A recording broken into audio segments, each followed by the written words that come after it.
Welkom allemaal. Vandaag wil ik eens kijken naar een antwoord van Koukl. Dat is een man die mij veel heeft geholpen in mijn wandel met Christus. Die mij geholpen heeft met antwoorden op vragen die ik niet kon beantwoorden of die me dwars zaten. En ik hoop dat dit jullie ook kan helpen. Koukl heeft een organisatie, str.org is hun website en hun organisatie heet Stand to Reason. Zelfde podcast met die naam hebben ze ook.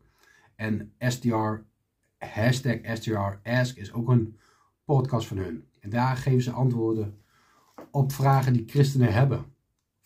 Variërend van bijbelse vragen tot dingen die in de cultuur voorkomen. En hij geeft altijd een redelijk, eerlijk en een bijbels antwoord op deze vragen. Dus laten we eens gaan luisteren naar deze vraag die Trent stelt. So what's on your mind, Trent?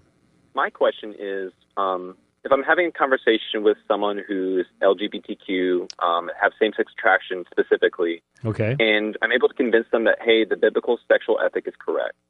And they're like, okay, Great. now what do I do? I'm still same-sex attracted. How do I work through that? Like, what are some things you might tell the person, whether it be like, hey, God still loves you. It's not that God doesn't love you because you feel this way. Sure.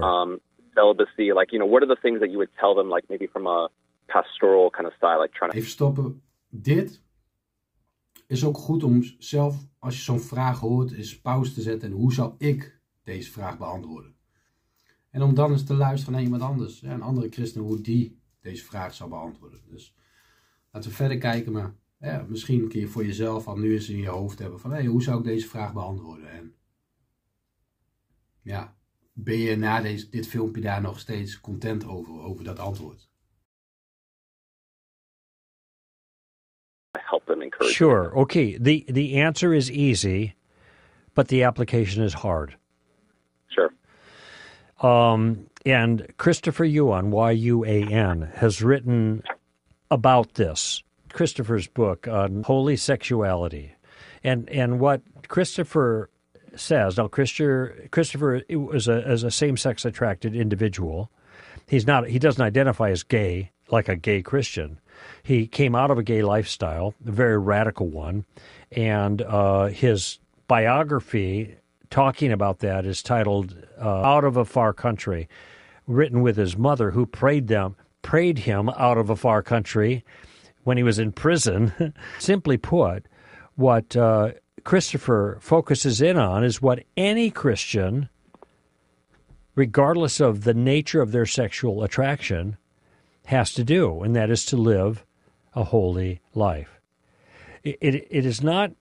Even pauze. Deze Christopher Yuan, zijn getuigenis is ook heel, heel mooi en heel krachtig. Dus ik zal in de beschrijving een link posten waar deze getuigenis te vinden is. Christopher's responsibility regarding his same-sex attraction to try to generate other sex attraction. It's Christopher's responsibility that in the midst of whatever temptation he faces, that he live in a godly fashion. And by the way, that takes us way beyond sexuality. And so this is what he develops in his book. Now, he understands that this is not easy. I think his book is meant to help people struggling with same-sex attraction, or any sexual attraction for that matter, and how do you deal with it as a single person who doesn't have the appropriate means to fulfill the sexual desire. They're not married to a member of the opposite sex. And so this would mean people who are same-sex attracted, and there are lots of people who are followers of Jesus who struggle with this. This means that they are facing a circumstance where they have a very genuine and legitimate desire, that is a sexual desire, and they will not be able to satisfy that under the current set of circumstances. And maybe that current set of circumstances will last for their entire life. That's why I say the answer is an easy one, but it's a hard one in application. It's very straightforward what we are to do. Flee sexual immorality, Paul says in 1 Thess 4. This is God's will for you, that you abstain from sexual immorality. There's your answer. Now, you think, oh man, well that's kind of hard. Well, I get it. But I was single until I had my 48th birthday on my honeymoon. Now, I wasn't a virgin when I became a Christian, but very soon after that, I got things squared away, and I went for 20-some years as you might call it secondary virgin or whatever. I was not sexually active in that way, and so consequently, my desires were not being met.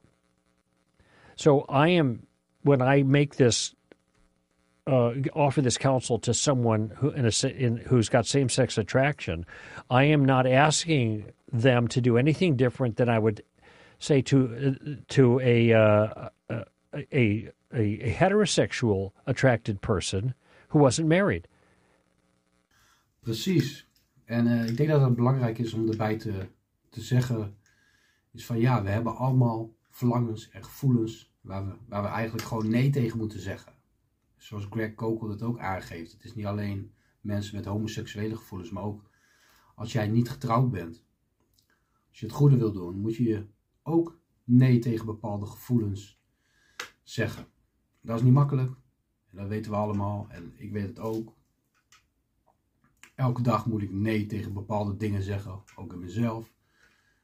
Maar ja, dat hoort er wel bij als je het goede wil doen. Laten we verder kijken. Just say no. It was the same answer, and it's the same thing I said to myself until I got married. And if I never got married, I would be sexually unsatisfied. And I'll just say this, there's a whole lot of people who are married and are sexual. See, look, I didn't even have to finish the sentence, did I? Yep. No, you're right. Who are sexually unsatisfied. No, I'm not going to take your chuckle as autobiographical. Okay, Trent. No, but I'm just saying. But the reason you chuckle is because you just know that this kind of thing happens a lot. Now, does that give liberty to married men in a circumstance where they're being denied by their wives to go out on them, to commit adultery, to go to pornography? No. The answer is still the same. The provision that God has made for the fulfillment of our sexual desires is an opposite sex spouse for life.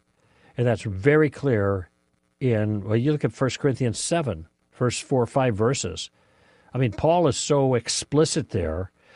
Husbands, your wife owns your body. Wives, your husband owns your body. It belongs to each other for the purpose of sex, to keep you from sinning sexually in some other way. So the ethic is the same for all of us, no matter what we're facing or the nature of our circumstances or the nature of our sexual attraction. The answer is the same. Fulfilling the godly imperative is not easy. And it's especially hard when it appears that there is no legitimate way for an individual's sexual desire to be satisfied. And that would be same-sex attracted people. I don't know what to say. I know that sounds harsh. It's certainly to the secular culture because they never say no to anything, certainly sexual. But nevertheless, this is what God requires. And I know single people that are single for a long time that are sexually celibate, just as I was. And it ain't no fun in some ways, but it's right, and it's good, and it's honoring to Christ. And this life is not the only life there is. This life is preparing us for an eternity with God. And the way we conduct ourselves on this side matters on the other side. Godliness is a means of great gain, for it holds a promise not only for this life, but also for the life to come. That's 1 Timothy, I think, chapter 4. It takes a stout-hearted person, a grown-up, to be willing to say, okay, that's not what I want, but that's the right thing, and by God's grace, I'm going to seek to do the right thing. And I think Christopher Yuan, in his writing, is in a particularly helpful place to be an encouragement in this issue, partly because that's the exact same circumstance that he faces himself. Well, I really appreciate that, yeah. Thank you so much. That was very helpful. Well, it's a hard word. I know that. But holiness is a hard word for everybody, no matter what the issue happens to be, Trent. sure. But it's worth it. Jesus is worth it for sure. All right, buddy. Thank you for calling. Nou, ik hoop dat jullie hier wat aan hebben gehad. Ik zal vaker dit soort filmpjes even een beetje vertalen. Ik wil meer posten. Als jullie vragen hebben of dingen hebben waarmee je zit, laat me weten. Dan kan ik ook kijken of daar antwoorden op zijn of dat ik er antwoorden op kan geven. God zegen. Tot de volgende video.